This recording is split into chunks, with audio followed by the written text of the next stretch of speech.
wildlife live a better life. And so one of her quotes I just wanted to share before we start planting. These are Wangari Maathai's words.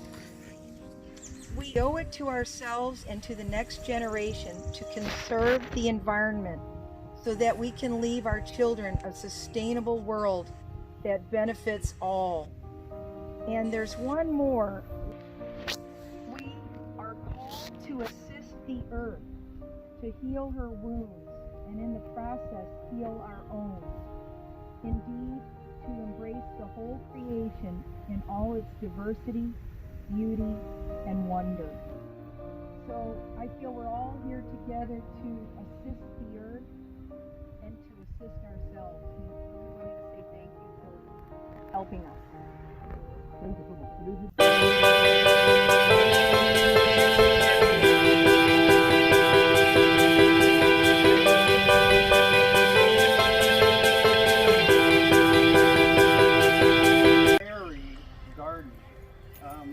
Here in Missouri, prairies are one of the main ecosystems that helped weave the web of life originally and are pretty much disappeared.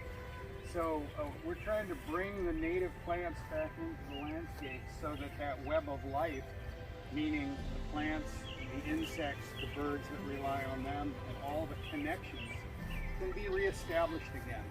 So what we have done is grown these native plants, and we've chosen the ones that we thought would be good for your garden here.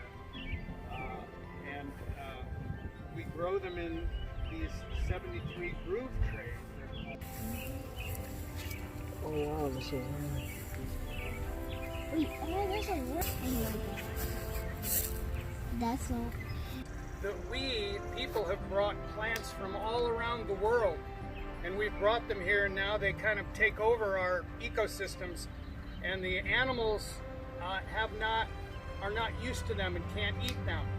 So we've got lots of plants from other parts of the world that take over, and nothing can eat them. So you don't have a real strong web. You don't have food chains. For nature here, you have to be able to control and get rid of the honeysuckle and the winter creeper and all those plants that we have brought here because they're pretty,